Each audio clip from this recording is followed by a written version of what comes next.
Welcome to I news. పాకిస్తాన్లోని బలూచిస్తాన్లో మరొకసారి రక్తపాతం చెలరేగింది. గ్వాదర్ పోర్ట్ లక్ష్యంగా బలోచ్ తిరుగుబాటుదారులు జరిపిన మెరుపు దాడులు పాక్ సైన్యాన్ని ఉక్కిరిబిక్కిరి చేస్తున్నాయి. ఈ దాడుల్లో మహిళా ఫిదాయిలు పాల్గొనడం ఇప్పుడు అంతర్జాతీయంగా సంచలనంగా మారింది. ముఖ్యంగా హవా బలోచ్ అనే మహిళా ఉగ్రవాదికి సంబంధించిన వీడియో ఇప్పుడు సోషల్ మీడియాలో వైరల్ అవుతోంది. ఈ దాడుల వెనుక ఉన్న అసలు కారణాలేంటో ఇప్పుడు చూద్దాం. పాకిస్తాన్ గుండెల్లో బలోచ్ తిరుగుబాటుదారులు వణుకు పుట్టిస్తున్నారు.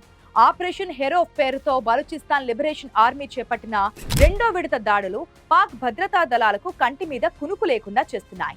తాజాగా గ్వాదర్ నోష్కి ప్రాంతంలో జరిగిన దాడుల్లో సుమారు 200 మందికి పైగా పాక్ సైనికులు ప్రాణాలు కోల్పోయినట్లు బిఎల్ఏ ప్రకటించింది.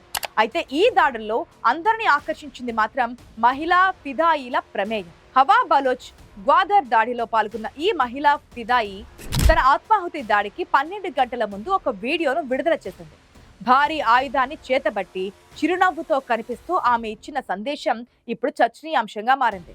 పాకిస్తాన్ ప్రభుత్వం కేవలం బలహీనమైన మహిళలు తల్లులపైనే తన ప్రతాపాన్ని చూపుతోందని, మాతో నేరుగా తలపడే ధైర్యం వారికి లేదని ఆమె ఆ వీడియోలో సవాల్ విసిరారు. బలోచ్ జాతి మేల్కోవాలని, శత్రువుతో రాజీ పడే ప్రసక్తే లేదని ఆమె పిలుపునిచ్చారు.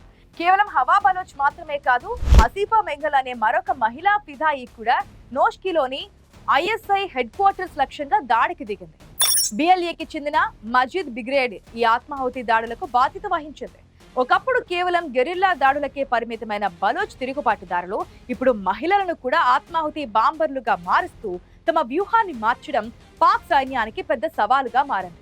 చైనా పాకిస్తాన్ ఎకనామిక్ కారిడార్ లో భాగంగా నిర్మిస్తున్నటువంటి గ్వాదర్ పోర్ట్ తమ వనరులను దోచుకుంటుందని బలోచ్ ప్రజలు ఆగ్రహంతో ఉన్నారు. ఈ నేపథ్యంలోనే చైనా ప్రయోజనాలను దెబ్బతీయడమే లక్ష్యంగా ఈ దాడులు జరుగుతున్నాయి. గ్వాదర్లోని కోస్ట్ గార్డ్ హెడ్ క్వార్టర్స్ వద్ద జరిగిన పేలుళ్లు, కాల్పుల ధాటికి పాక్ రక్షణ వ్యవస్థ కంగుతీరింది. మరి ఈ ఉద్రిక్తతలు పాకిస్తాన్ను ఏ తీరానికి చేరుస్తాయో వేచి చూడాలి.